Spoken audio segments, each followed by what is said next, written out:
ETF index mutual funds నేర్చుకుని stock మార్కెట్లో రాణించాలనుకుంటున్నారా? వెంటనే ఈ నెంబర్కి కాల్ చేయండి.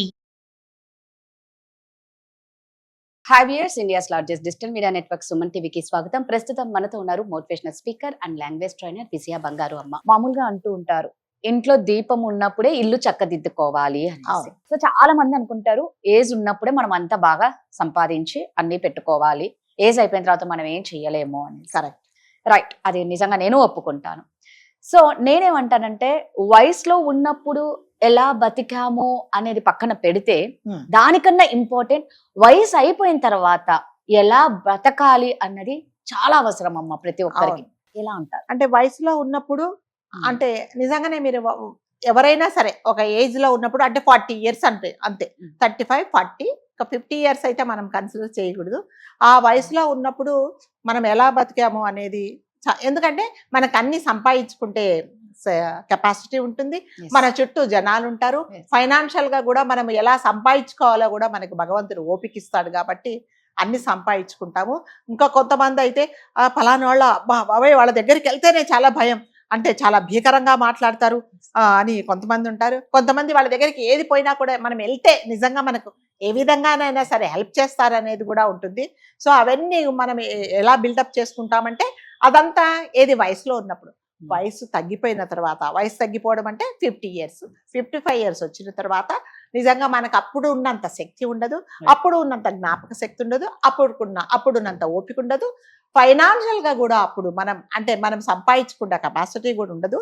కాబట్టి అప్పుడు ఎలా బతకడం అనేదే చాలా ఇంపార్టెంట్ అండి. సో నేను స్ట్రాంగ్ గా ఉన్నప్పుడు, నేను వయసులో ఉన్నప్పుడు ఎవరైనా సరే గట్టి కేకలేస్తాను, వస్తారు, వెళ్తారు, నన్ను చూసి భయపడతారు.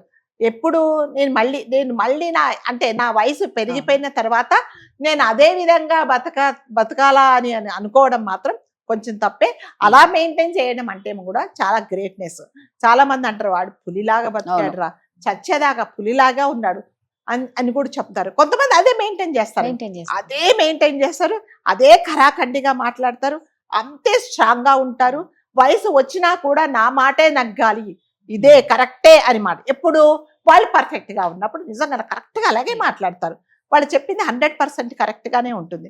కొంతమంది ఏం చేస్తారంటే, ఇంకా వయసు అయిపోయిన తర్వాత అప్పుడేదో నా మాట జరిగింది, అప్పుడేదో నేను స్ట్రాంగ్ గా ఉన్నారు, నా చుట్టూ 4 ఉన్నారు, సో నేనేం చేసినా బలా అన్నారు, నేనేం చేసినా సభాష్ అన్నారు, కాబట్టి ఇది జరగదు. అంటే ఎప్పుడైనా సరే ఒక పవర్ లో ఉన్నారండి, ఒక మంచి వీరి ఇదిలో ఉన్నప్పుడు always boss is always correct అంటారు. బాస్ అనేవాడు ఏం తప్పులు చేసినా కూడా చుట్టుపక్కల వాళ్ళు బేష్ అని అంటారు. ఎందుకంటే నీ పొజిషన్ అట్లాంటిది, నీ స్థానం అట్లాంటిది, కాబట్టి నువ్వు తప్పు చేసినా కూడా గ్రేట్ అంటారు.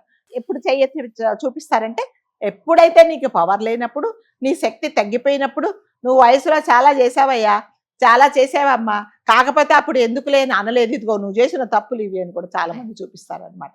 కొంతమంది ఖరాఖండిగా అప్పుడు కూడా అదే పెద్దవాళ్ళైనా కూడా అదే మెయింటైన్ చేస్తారండి. నాకు తెలిసిన ఒక ఆవిడ ఉంటుంది, ఆవిడకి ఇప్పుడు దాదాపు 75 years, ఇంటిని ఇప్పుడు కూడా కంట్రోల్ చేస్తుందంట ఆవిడ.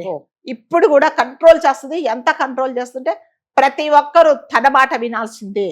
ఎందుకు వింటున్నారంటే, అంటే ఇందులో సీక్రెట్ ఏంటంటే, అంటే ఆమెను ఎవ్వరూ తప్పు పట్టలేని విధంగా తన బిహేవ్ చేస్తుంది అనమాట. పర్ఫెక్ట్ ఉంటుంది, కరెక్ట్ గా ఉంటుంది. ఏది కూడా మీరు భూతద్దం వేసి వెతికినా కూడా ఒక తప్పు కనిపించదు ఆమె. అంత పర్ఫెక్ట్ గా మెయింటైన్. పులి అంటే పులే, నిజంగానే పులే.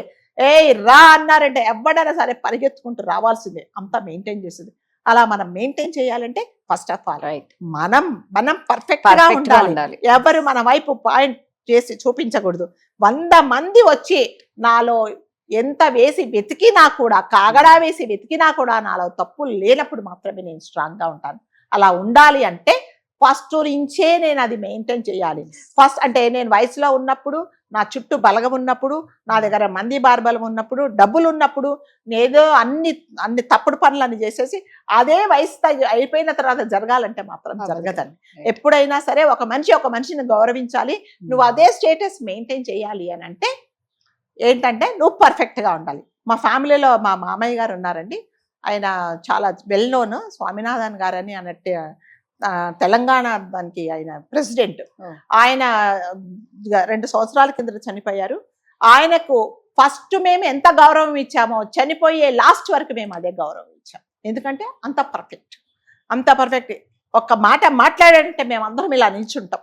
అంత పర్ఫెక్ట్లీ ఆయన పెద్ద కోడల్ని అంత పర్ఫెక్ట్గా ఉంటారనమాట. ఇప్పటికే మాకు ఆయన ఫోటో కనిపిస్తే కూడా మాకు అంటే ఆ ఫోటో చూడడానికి కూడా మాకు అంత భయం.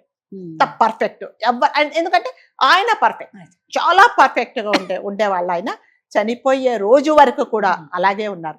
ఇప్పటికీ మాకు ఎందుకు అంత గౌరవం అంటే ఎటువంటి తప్పులు మీరు ఏం చూసి చేపించినా, మీరు 100 మంది మా ఫ్యామిలీలో చాలా మంది ఉన్నారు, ఎవరైనా చాటుమాటగా కానీ ఆయన వెనక కానీ వేరే చుట్టాలలో కానీ ఆయన తప్పు, ఆయన ఇలాంటి మనిషి అని ఎవరు ఎత్తు చూపించరు. ఎందుకు అంటే అంత పర్ఫెక్ట్ మనిషి. అలాంటి వాళ్ళు చాలా తక్కువ. అంటే మీరు అన్నట్టుగా మీ టాపిక్ ఏంటంటే ఎప్పుడు మన వయసు అయిపోయిన తర్వాత కూడా ఫస్ట్ ఉన్నప్పుడు పులిలాగా ఉండాలి అంటే first you should be perfect. మీలో ఎప్పుడు కూడా ఏ తప్పు లేనప్పుడు మాత్రం తప్పకుండా మీరు పర్ఫెక్ట్ గా ఉంటారు. అది మనం మెయింటైన్ చేయాలంటే మనం చాలా సిన్సియర్గా ఉండాలి. మనకి ఎటువంటి స్వార్థం ఉండకూడదు. ఒకవేళ ఏదన్నా అన్యాయం జరిగినా కూడా ఇది అన్యాయం జరిగింది, ఇది తప్పు అని మీరు వేలెత్తి చూపేలాగా ఉండాలి.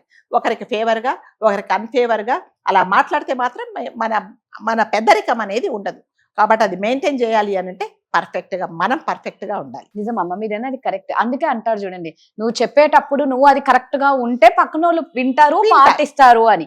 ఇప్పుడు అంత పర్ఫెక్ట్ గా ఉన్న వాళ్ళని చూసి ఇంట్లో వాళ్ళ ఫ్యామిలీ మెంబర్స్ అందరూ పర్ఫెక్ట్ గా అయిపోతారు. అవును, వాళ్ళకి ఒక క్రమశిక్షణ అంటారు చూడండి. ఇప్పుడు ఏ కోడలు కానీ ఎవ్వరు కానీ ఆయన ముందుకు వెళ్ళాలి అంటే భయం. ఆయన వెనక నుంచే మాట్లాడతారు. ఆయన ఇలా కన్ను ఇలా తిప్పారంటే కూడా భయం. ఎప్పుడు ఏ ఏజ్ లో పోనీ, ఆయన ఏజ్ ఉన్నప్పుడు పోనీ భయపడ్డాము అంట కాదు. ఆయనకి 90 సంవత్సరాలు వచ్చిన తర్వాత కూడా మేము అదే భయంతో పెరిగాం. ఎందుకంటే అంత పర్ఫెక్ట్ అయిన మనిషి. మేమందరం ఆయనను ఒక దేవుళ్లాగా చూస్తామన్నమాట అసలు ఇప్పటికీ కూడా. కాబట్టి అలాంటిది మెయింటైన్ చేయాలి అంటే ఎందుకు అతన్ని మేము దేవుళ్లాగా చూస్తామంటే మిస్టర్ పర్ఫెక్ట్ అంటే ఆయన. నిజంగా అలాంటి వాళ్ళు ఉంటే అండి నిజంగా ఫ్యామిలీస్ అన్ని చాలా బాగుంటాయి. మనం ఇలాంటి ఇప్పుడు చూస్తున్న అరాచకాలు ఏవి చూడమే. ఇప్పుడు ఆయన ఆయన పోయి ఇప్పుడు 3వ సంవత్సరం అండి. ఆయన పోయిన తర్వాత ఎవరి మాట వినట్లేదండి. ఎవరికి వాళ్ళే బాస్, ఎవరి మాట వినట్లేదు. మా అత్తయ్య గారు ఉన్నారు, ఆవిడ కూడా పెద్ద ఆవిడ అయిపోయారు. ఎప్పుడైనా వెళ్ళి మేము కాళ్ళకి దండం పెట్టుకోవడం తప్ప మేము కూడా ఏం చెయ్యట్లేదు. ఎందుకంటే ఆవిడే పెద్ద అయిపోయాడు. ఆవిడని వెళ్ళి వాళ్ళ అది చెప్పు ఇది చెప్పు అంటే ఆవిడని మనం కష్టపెట్టినట్టుగానే. కాబట్టి ఆయన ఉన్నన్ని రోజులు రాజాలాగా ఒక పులిలాగా బతికారు. ఆయన ఒక పులిలాగే పోయారు. అలా ఉండాలి మనిషి అంటే. చెప్పొచ్చేది ఏంటంటే మనం పర్ఫెక్ట్ గా ఉండాలి. కరెక్ట్. Thank you.